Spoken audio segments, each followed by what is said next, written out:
Good evening everyone. नमस्कार सभी को। आप सभी का स्वागत है हमारे ऑनलाइन प्लेटफॉर्म नौकरी मंच पर। तो प्यारे विद्यार्थियों, हम यहाँ पर डिस्कस करेंगे ऑल कम्पिटिटिव एग्जाम, जीके से संबंधित, इंडिया जीके से संबंधित, यूपीएससी तक, एसएससी, ऑल कम्पिटिटिव एग्जाम जैसे दिल्ली पुलिस है, एनटीपीसी है, तो या अदर स्टेट का कोई भी एग्जाम है, तो उसमें हम डिस्कस करेंगे इंडिया जीके। और इंडिया जीके में इंडियन पॉलिटी, इंडियन पॉलिटी में जैसे मैंने यहाँ पर टॉपिक का नाम लिखा है भारत के राष्ट्रपति। तो प्रेसिडेंट ऑफ इंडिया क्या है? जो कि हमारे देश के एक संवैधानिक प्रमुख होते हैं, एक हेड हैं हमारे देश के। और हमारे देश के पहले नागरिक होते हैं राष्ट्रपति। तो राष्ट्रपति का जो पद है वो हमने कहाँ से लिया है? भारत की आजादी से पहले राष्ट्रपति का पद था, या राष्ट्रपति के पद के जैसा और कौन सा पद था इंडिया के अंदर, तो उन सब के बारे में बातचीत करेंगे। तो प्यारे विद्यार्थियों, तो राष्ट्रपति तो अब है हमारे यहाँ पर। तो जैसे हमारे भारत के पहले राष्ट्रपति बने 24 जनवरी 1950 को डॉक्टर राजेंद्र प्रसाद।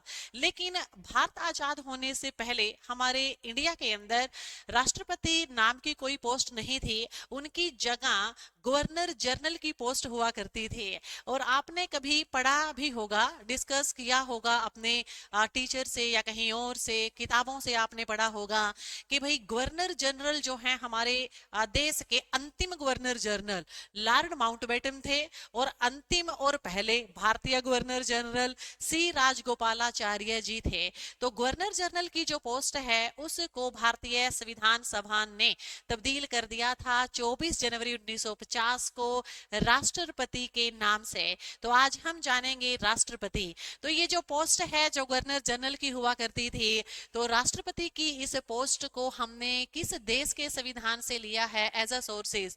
तो प्यारे विद्यार्थियों, भारत के राष्ट्रपति का जो पद है, ये जो पोस्ट है, एज अ सोर्सेज हमने यूएसए के संविधान से लिया है। तो फर्स्ट क्वेश्चन तो आपका यही बनता है कि यूएसए के संविधान से हमने इसको लिया। उसके अलावा भारत के राष्ट्रपति का जो ये पद है, भारत के प्रेसिडेंट की जो ये पोस्ट है प्यारे विद्यार्थियों, ये भारतीय संविधान के अनुच्छेद नंबर 52 के तहत है। यानी कि भारत के एक संवैधानिक प्रमुख होंगे जिसका नाम गवर्नर जनरल की जगह होगा राष्ट्रपति। तो ये राष्ट्रपति का पद हमने यूएसए के संविधान से लिया है। जैसा कि हमने डिस्कस किया, जो पहले गवर्नर जनरल के नाम से होता था, अंतिम गवर्नर जनरल थे हमारे लॉर्ड माउंटबेटन, और पहले और अंतिम भारतीय गवर्नर जनरल थे सी राजगोपालाचार्य। तो देखिए, अब हम करते हैं यहाँ पर डिस्कस। देखो, जो हमारे भारत के राष्ट्रपति हैं, आर्टिकल 53 अनुच्छेद बहुत ही इंपॉर्टेंट होते हैं, चाहे हम कोई भी एग्जाम दे लें। तो आर्टिकल 53 क्या कहता है? आर्टिकल 53 में लिखा है कि राष्ट्रपति भारतीय कार्यपालिका के प्रमुख होंगे। राष्ट्रपति जो हैं हमारी भारतीय एग्जीक्यूटिव एग्जीक्यूटिव कार्यपालिका के प्रमुख होंगे, कार्यपालिका के प्रमुख होंगे। यानी कि प्यारे विद्यार्थियों, भारत के अंदर हमारी जो सरकार है, हमारी जो ये अस्थायी कार्यपालिका है, हमारी सरकार एग्जीक्यूटिव जो है हमारी, तो ये सारे के सारे जो काम है वो करेगी राष्ट्रपति के नाम पर। लोकसभा, राज्यसभा कोई भी प्रस्ताव पास करेंगे तो साइन होंगे राष्ट्रपति के, तभी वो कानून बनेगा। सरकार भी सभी कार्य राष्ट्रपति के नाम पर ही करेगी। तो अनुच्छेद नंबर 53 में ये लिखा है। क्वेश्चन जब आता है कि भारत के संवैधानिक प्रमुख कौन हैं, राष्ट्रपति हैं, आर्टिकल 53 के अंदर ये लिखा हुआ है। उसके अलावा फिर हम बात करते हैं आर्टिकल 54 की, कि अनुच्छेद नंबर जो 54 है हमारा, वो राष्ट्रपति के बारे में क्या बताता है? तो प्यारे विद्यार्थियों, अनुच्छेद नंबर 54 बताता है राष्ट्रपति के निर्वाचन मंडल के बारे में। निर्वाचन मंडल, ये निर्वाचन मंडल क्या होता है? राष्ट्रपति को चुनने वाला जो समूह है वो कौन होगा, राष्ट्रपति के इलेक्शन में कौन कौन पार्टिसिपेट करेगा, कौन कौन हिस्सा लेंगे और कौन हिस्सा नहीं लेगा, ये सभी अनुच्छेद नंबर 54 में बताया गया है। निर्वाचन मंडल, तो निर्वाचन मंडल में हम जान लेते हैं यहाँ पर 54 में कि कौन हिस्सा लेता है और कौन हिस्सा नहीं लेता। तो आर्टिकल 54 में सबसे पहले हम बात करेंगे कि भाई राष्ट्रपति के चुनाव में हिस्सा लेने वाले कौन कौन हैं, चुनाव में भागीदारी करने वाले कौन हैं। आर्टिकल 54 यहाँ पर हम पढ़ रहे हैं, भागीदारी, चुनाव में भागीदारी लेने वाले। तो आर्टिकल 54 के अनुसार प्यारे विद्यार्थियों, राष्ट्रपति के इलेक्शन में कौन हिस्सा लेता है, तो कौन कौन लेता है देखिएगा, लोकसभा व राज्यसभा, कौन कौन हिस्सा लेंगे, लोकसभा प्लस राज्यसभा के, लोकसभा और राज्यसभा के निर्वाचित सदस्य, electric member of Lok Sabha and electric member of Rajya Sabha. तो निर्वाचित जो सदस्य हैं वो यहाँ पर हिस्सा लेंगे, electric member of Lok Sabha and electric member of Rajya Sabha, जिनको की जनता ने चुन करके भेजा है। जैसे लोकसभा में जनता के द्वारा चुनकर के एमपी भेजे जाते हैं लोकसभा में, और राज्यसभा में प्यारे विद्यार्थियों अप्रत्यक्ष रूप से हम एमपी का चुनाव अप्रत्यक्ष रूप से होता है राज्यसभा। तो ये जो इलेक्ट्रिक मेंबर ऑफ लोकसभा और राज्यसभा है यही हिस्सा लेंगे, नॉमिनेटेड इसमें हिस्सा नहीं लेते हैं। इसके अलावा फिर हमारी लेजिस्लेटिव असेंबलीज हैं हमारे सभी स्टेट में, यानी कि विधानसभाएं, 28 हमारी स्टेट हैं, यानी कि हमारे जो राज्य हैं वो 28 हैं। तो जितनी भी विधानसभाएं हैं 28 हमारी स्टेट हैं जहां पर प्यारे विद्यार्थियों हमारी विधानसभाएं हैं। तो इन सभी के विधानसभाओं के इलेक्ट्रिक मेंबर यानी कि निर्वाचित चुने हुए सदस्य, निर्वाचित सदस्य चुने हुए सदस्य ही इसके अंदर पार्टिसिपेट करते हैं, नॉमिनेटेड इसके अंदर हिस्सा नहीं लेते हैं। तो यहाँ पर अगर हम बात करें दोनों की कि भाई नॉमिनेटेड कौन कौन हिस्सा नहीं लेता, चाहे हमारी विधानसभा है, लेजिस्लेटिव असेंबली है प्यारे विद्यार्थियों विधानसभा, उसके अलावा हमारी राज्यसभा है, राज्यसभा, और उसके अलावा प्यारे विद्यार्थियों हमारी है लोकसभा। तो लोकसभा में 2 एंग्लो इंडियन नॉमिनेट किए जाते थे, राज्यसभा में 12 सदस्य आज भी नॉमिनेट किए जाते हैं, और अनुच्छेद नंबर 333 आर्टिकल 333 के अनुसार प्रत्येक स्टेट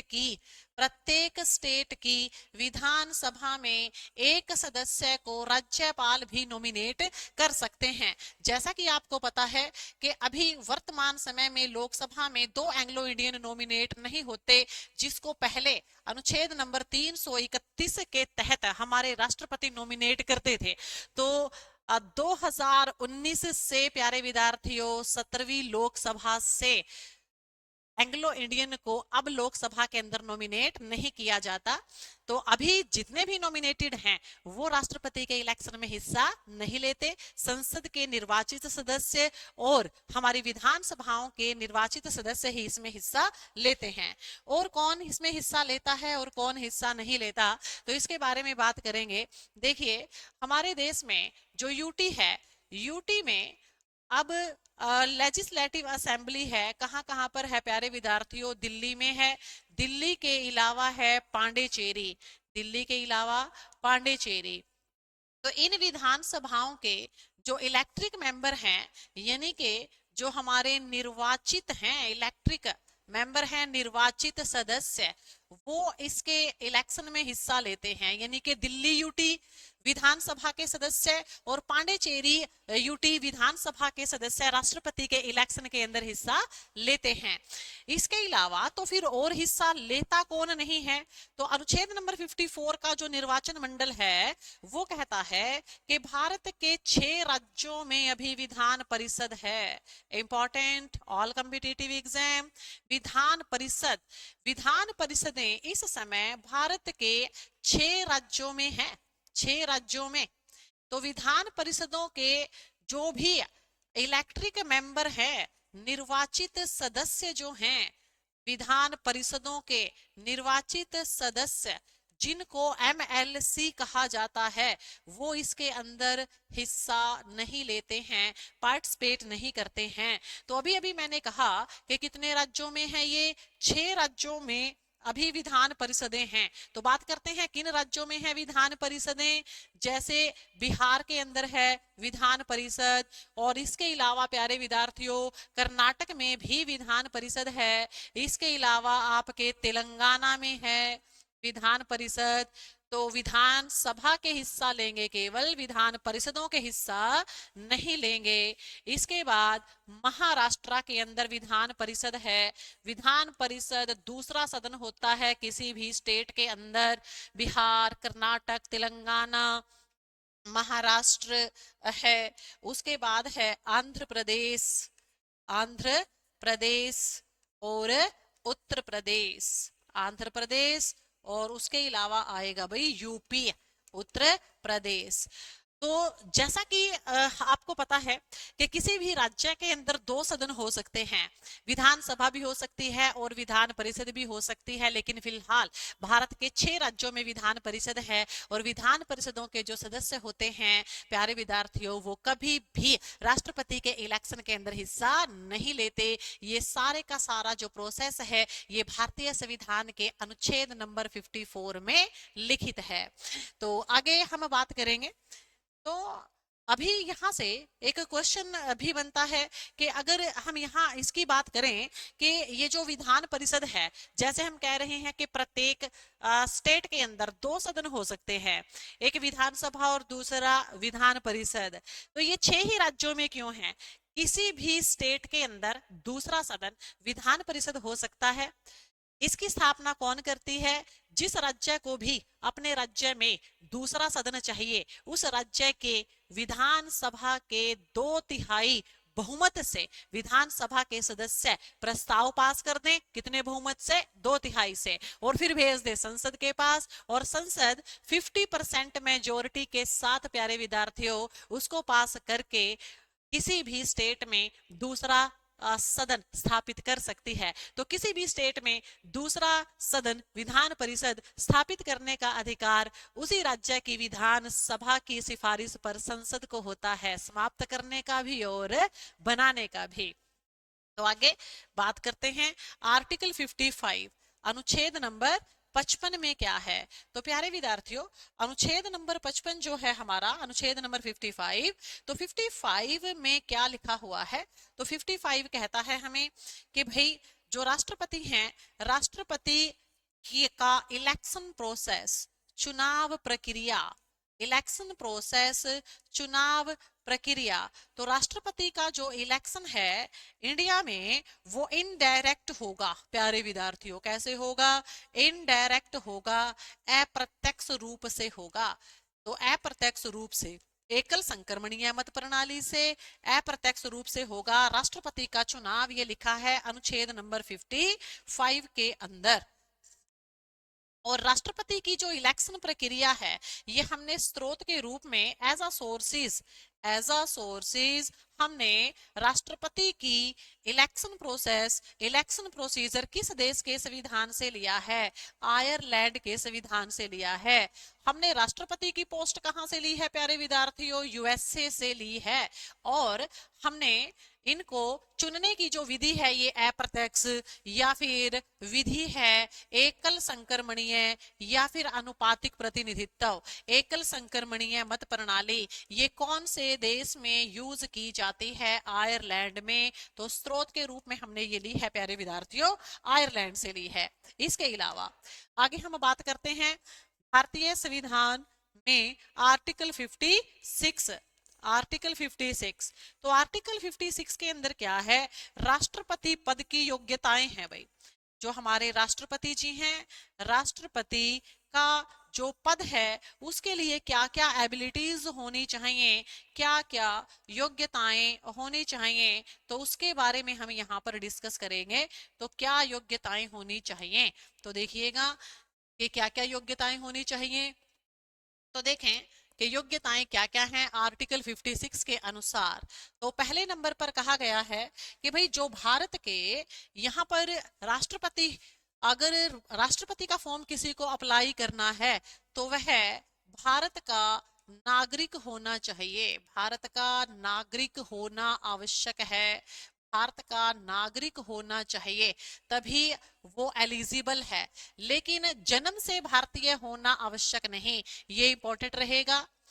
जन्म से जन्म से भारतीय होना आवश्यक नहीं, जन्म से भारतीय होना आवश्यक नहीं है। ये आपको ध्यान रखनी है बात, जन्म से आवश्यक नहीं, बस भारत का नागरिक होना चाहिए। चाहे बाय बर्थ नागरिकता हो इंडिया की, बाय डिसेंट हो, बाय नेचुरलाइजेशन हो, बाय रजिस्ट्रेशन हो, बस भारत का नागरिक होना चाहिए। उसके बाद दूसरी जो यहाँ पर योग्यता रहेगी वो रहेगी प्यारे विद्यार्थियों कि मानसिक रूप से वो ठीक ठाक हो, मेंटली ठीक हो, मानसिक रूप से ठीक हो, यानी कि पागल या दिवालिया न हो। दिवालिया होता है कि बैंक करप्ट ना हो, बैंक का पैसा लेकर के वापस कर दिया हो, लेकर के भागा ना हो, पागल या दिवालिया न हो। अपनी जमानत राशि जमा करवाने के लिए उसके पास पैसे होने चाहिए, इकोनॉमिक कंडीशन ऐसी मजबूत हो इसके। उसके अलावा फिर आता है आर्टिकल 57। तो प्यारे विद्यार्थियों आर्टिकल 57 में क्या है, ये तो हमने योग्यताएं कर ली यहाँ पर बात। तो भाई आर्टिकल 57 के अंदर क्या है, आर्टिकल 57 कहता है कि एक व्यक्ति भारत के अंदर, भारत में एक व्यक्ति पुनः चुना जा सकता है, पुनः राष्ट्रपति के पद पर निर्वाचित हो सकता है, पुनः निर्वाचित हो सकता है। एक व्यक्ति राष्ट्रपति के पद पर पुनः निर्वाचित हो सकता है। अब राष्ट्रपति का पद प्यारे विद्यार्थियों हमने कहां से लिया था, यूएसए से लिया था। आप जानते ही हैं यूएसए के अंदर क्या है, यूएसए में जो राष्ट्रपति होता है वो केवल 2 बार बन सकता है, 2 से अधिक बार नहीं बन सकता। वर्तमान में यूएसए में जो राष्ट्रपति हैं वो डोनाल्ड ट्रंप हैं। एक बार वो पहले बन चुके थे राष्ट्रपति, अभी सेकंड टाइम है। बैराक ओबामा भी राष्ट्रपति जो हैं अमेरिका के, वो 2 बार ही बने थे। लेकिन इंडिया में आपको पता है कि first time doctor Rajendra Prasad बने 24 जनवरी 1950 को। तो 1952 तक रहे वो, 52 से 57 तक, और फिर 57 से 62 तक रहे, 1962 तक रहे, यानी कि 3 बार बने। फोर्थ टाइम भी उनका मन था राष्ट्रपति बनने का, लेकिन पंडित नेहरू उनको कुछ ज्यादा पसंद नहीं करते थे, तो तालमेल नहीं हुआ, तो बन नहीं पाए। इच्छा थी तो इंडिया के अंदर जो है एक व्यक्ति एक से अधिक बार, कितनी ही बार वो राष्ट्रपति चुना जा सकता है, ऐसा लिखा है अनुच्छेद नंबर 57 में कि एक व्यक्ति भारत का राष्ट्रपति पुनः निर्वाचित हो सकता है। तो थोड़ा भिन्न है हमारा अमेरिका से। नेक्स्ट आता है आर्टिकल 58। आर्टिकल 58 के अंदर है राष्ट्रपति पद के लिए शर्तें। राष्ट्रपति का जो पद है उसके लिए शर्तें। ऊपर तो हमने योग्यताएं लिखी कि योग्यताएं क्या होनी चाहिए। अब जैसे एक योग्यता यहाँ पर जैसे पागल या दिवालिया ना हो, भारत का नागरिक होना चाहिए, ये भी हम योग्यता में ही लेंगे। प्यारे विद्यार्थियों की एज कितनी होनी चाहिए, 35 ईयर होनी चाहिए। आर्टिकल 58 के अंदर तो शर्तें हैं। शर्त क्या होती है कि अगर ये पूरी नहीं हुई तो आप राष्ट्रपति का फॉर्म अप्लाई नहीं कर सकते। तो क्या है शर्त, तो देखिएगा कि भाई जो राष्ट्रपति का फॉर्म अप्लाई कर रहा है, लोकसभा लोकसभा वो व्यक्ति, लोकसभा जो राष्ट्रपति का फॉर्म अप्लाई कर रहा है वो व्यक्ति लोकसभा व राज्यसभा के 50 राज्यसभा के 50 सदस्यों 50 सदस्यों से नाम अनुमोदित होना चाहिए। अनुमोदित होता है स्वीकृति, अनुमोदित मतलब प्रस्तावित, उसका नाम प्रस्तावित करें। 50 सदस्य चाहे लोकसभा के कर दें और चाहे राज्यसभा के। और प्यारे विद्यार्थियों 50 सदस्यों के द्वारा बात करेंगे, इस पर समझाएंगे। 50-50 सदस्यों से हस्ताक्षर आवश्यक हैं। हस्ताक्षर आवश्यक, क्या मीनिंग है इसका जानते हैं। तो देखिए, ये शर्त है आर्टिकल 58 में प्यारे विद्यार्थियों कि राष्ट्रपति का जो नाम है, अगर राष्ट्रपति का फॉर्म वही व्यक्ति अप्लाई कर पाएगा राष्ट्रपति के फॉर्म को, कि लोकसभा या फिर राज्यसभा कोई भी नाम का प्रेजेंटेशन कर सकता है, उनके नाम को प्रस्तावित कर सकता है। तो लोकसभा के भी प्रस्तावित कर सकते हैं, राज्यसभा के भी। कम से कम 50 सदस्य उनके नाम को प्रस्तावित करें और 50 सदस्य उसके ऊपर साइन करें। तो यानी कि अलग अलग होने चाहिए, लगभग 100 एमपी उनके नाम का प्रेजेंटेशन करे, तो भाई तभी वो राष्ट्रपति का फॉर्म अप्लाई कर सकता है। उसके अलावा अगली जो यहाँ पर शर्त है वो ये है कि भाई वो लाभ के पद पर नहीं होना चाहिए। वो लाभ के पद पर नहीं होना चाहिए, लाभ के पद पर न हो। तो लाभ के पद पर न हो, कहीं पर भी गवर्नमेंट जॉब ना कर रहा हो, प्राइवेट जॉब ना कर रहा हो, किसी लोकसभा राज्यसभा का सदस्य ना हो। अगर वह लोकसभा राज्यसभा का सदस्य अगर वह होगा तो उसको रिजाइन लेटर देना पड़ेगा। उसके बाद बात करते हैं भाई कार्यकाल की। कार्यकाल की कि जो हमारे राष्ट्रपति हैं भारत के राष्ट्रपति की बात करें कि भारत के राष्ट्रपति का जो कार्यकाल है प्यारे विद्यार्थियों वो 5 साल का होगा। हमने ये पद कहां से लिया था? यूएसए से। लेकिन यूएसए के अंदर जो कार्यकाल है, यूएसए में कार्यकाल कितना रहता है? 4 साल का रहता है। तो ये डिफरेंट है फॉरेन पॉलिसी, साथ साथ हम पढ़ रहे हैं इंडियन पॉलिटी के। तो ध्यान देंगे कि भाई कार्यकाल भारत में कार्यकाल कितना होगा? 5 साल का होगा, और यूएसए में कितना होगा? 4 साल का कार्यकाल होगा। उसके अलावा तो आगे देखें, नेक्स्ट करेंगे यहां पर डिस्कस। तो देखो भाई, नेक्स्ट आ जाते हैं कि अनुच्छेद नंबर 60, अनुच्छेद नंबर 60 में क्या होगा? अनुच्छेद नंबर 60 में क्या है? अनुच्छेद नंबर 60 भारत के राष्ट्रपति के बारे में क्या कहता है?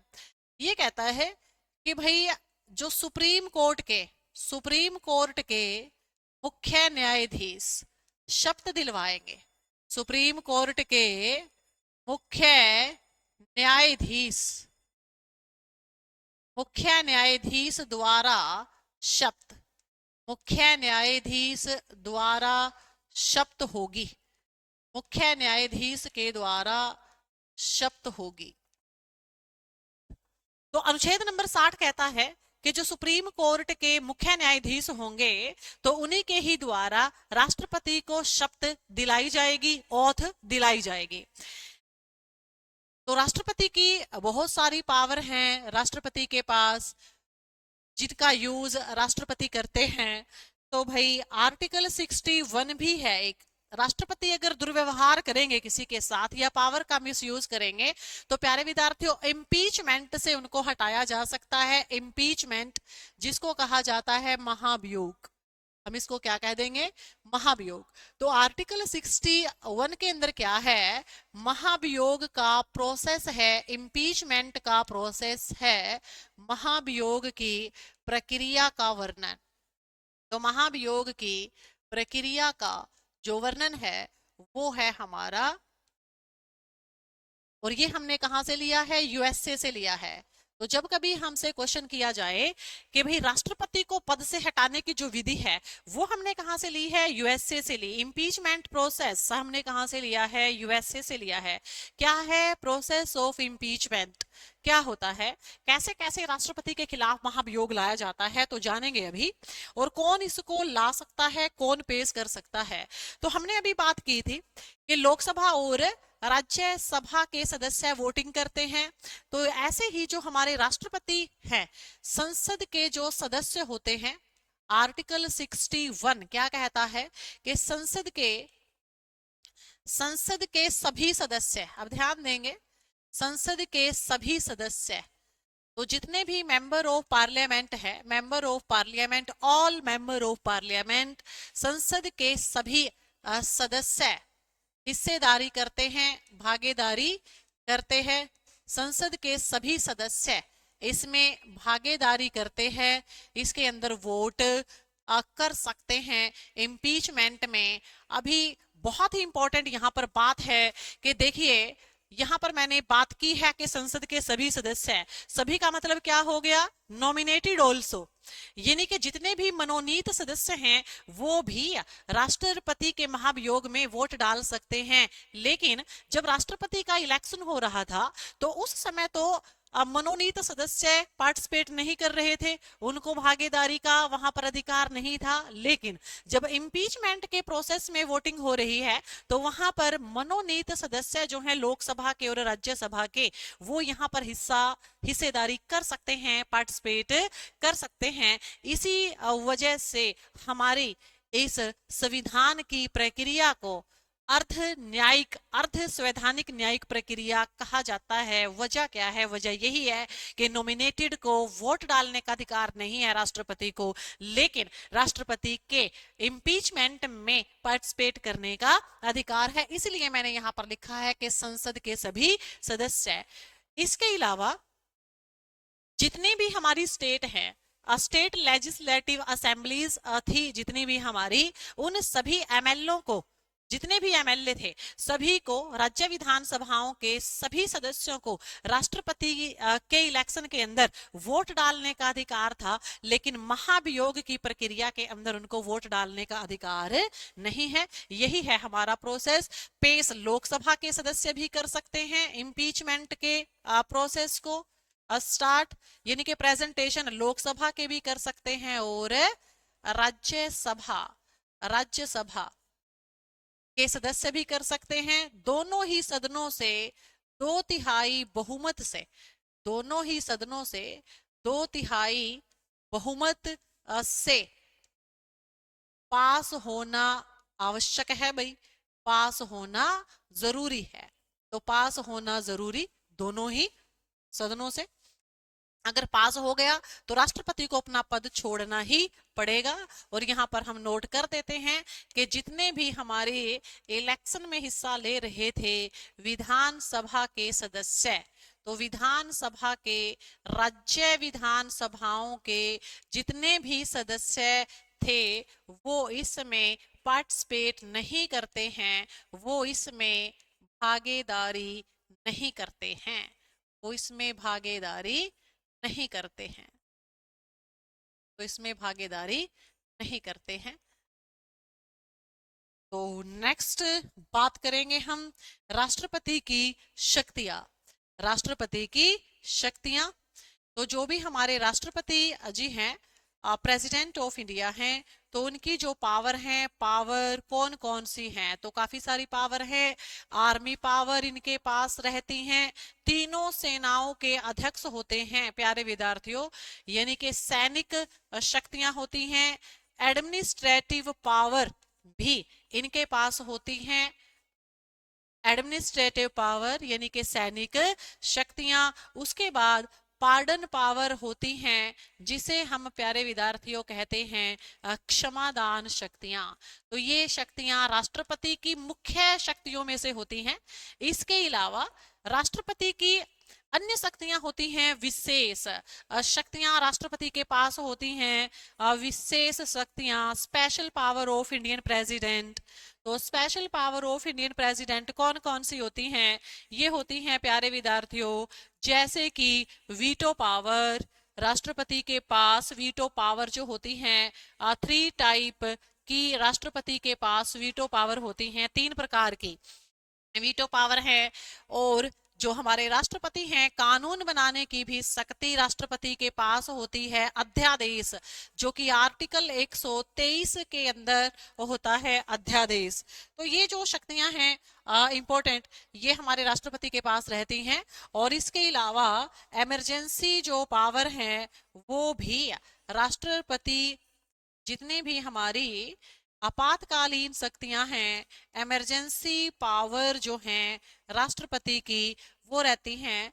जो कि आर्टिकल 352, आर्टिकल 356 और आर्टिकल 360। तो ये हमारी रहती हैं। तो कौन थे भारत के पहले राष्ट्रपति? डॉक्टर राजेंद्र प्रसाद। और इसके अलावा हमने डिस्कस किया था कि राष्ट्रपति के पद से पहले भारत में कौन सा पद होता था? गवर्नर जनरल का पद होता था। भारत के पहले और अंतिम गवर्नर जनरल कौन थे? पहले भी और अंतिम भी, या पहले भारतीय गवर्नर जनरल और अंतिम भारतीय गवर्नर जनरल? सी राजगोपालाचार्य।